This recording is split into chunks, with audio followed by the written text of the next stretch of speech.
Alright guys, it's Copper Cutlass. I gotta make this video short because my phone's gonna die. So I went and I grabbed my buddy's Miller. It's an older 130, but it works. The most important thing with a welder is the duty cycle time. This one's a little bit better than my Lincoln. It's an older Miller. The electronics are just, I think, probably much more superior than my Lincoln. My Lincoln works great for work because we're just doing like plug welds. We're not doing a whole lot of heavier welding like we are on this car. And I'll show you guys what I got going on. So that actually came out pretty good. Not too bad. I have to make the drop-offs because there was no way I was going to be able to bend this plate correctly. So what I'm going to end up doing is I'm going to cut out a little bit more of the floor. I'm going to probably cut this on a little bit of an angle, and then I'm going to make a little plate that's going to come down and around, tie it all up real nice like a pedestal. There was just no way to do it and create. Again, I'm not worried about keeping the work small. This is just all sheet metal. So to me, this is not a big thing, to be honest with you. So, you know, this came out pretty good. It's not bad. It welded pretty good. I think the liner has a kink in it, but overall it's not bad. This side came out pretty good. I took this one out a little bit further, and when I was welding on this edge, it was really hard to do. But overall, I think we got good welds there. You know, I did weld up all of these layers here. And again, welding in here kind of sucked because you got layers and God knows what's in there. So I just wanted to kind of weld that up. But as far as our plate goes, it's pretty good. We got our main hoop tacked in place. The main hoop's actually sitting at about 88 degrees. As far as like this way, we're at 90 degrees vertically.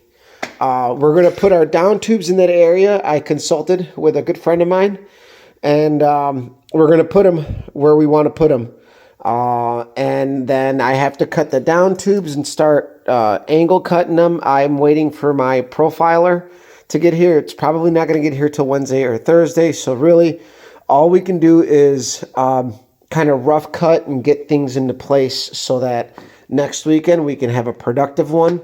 But then again, I'm pretty confident where I have the main hoop, and I do have to do this, and then we can go ahead and start cutting the rear floor now that we know where everything's going to land. So really, I'm really happy with how everything's coming along.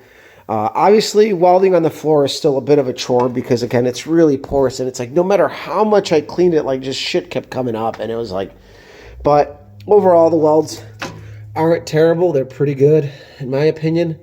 I am probably on these. I'm going to drill some holes and do some russet welds, a couple before we put our tubes down. And on this one, not so much.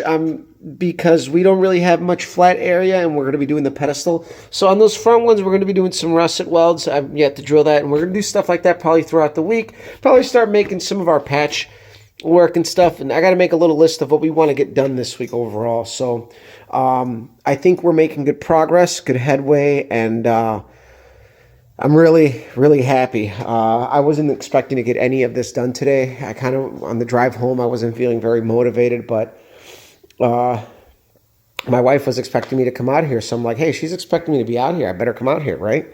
So, yeah, this is moving along, and the sooner I get this done, the sooner I can start putting the rest of the car together, which is going to be very, very, you know, we're going to be changing a lot of little things. Like I'm going to be cutting out this hand launch device that I made. Don't really use it. The track banned it like after somebody protested it, which is bullshit. It works great, but and it's legal. A mechanical launch aid is legal. All that is pretty much like a secondary throttle pedal, and you set the long screw and you hold it to set your RPM, and then you launch it. And since the cable is bendy, you bypass where you held it, and it's not like a Morse cable. We're going to be putting the shifter on a pedestal, so I can put new carpet in here, and you know, I'm going to put carpet, and then I'm going to have to find some carpet for the rear. Maybe talk to my neighbor. He actually sells carpet, so that I can carpet at least, you know, the flat portion of it. And we're going to end up doing aluminum for the firewall to keep it light. And hopefully with, you know, cutting half the length of the down tubes on the rear. And we're actually cutting about a foot off the front as well. We should be, you know, lightening this kit up. It's about 120 pounds. And, you know, we did lighten up the car quite a bit over the years to accommodate this. So I think, you know, all right, so we're going to lose like a tenth maybe in the ET. But you know what? I've been wanting to do this, and it's going to allow us to go faster, and we're going to be ready, and we can really start building that 362 to be more of a 10-second capable engine, which is the goal. And, you know, we got plans in the works and stuff. So we'll let you guys go. Share, like, subscribe. Follow me on Instagram as Copper Cutlass, and we'll let you go.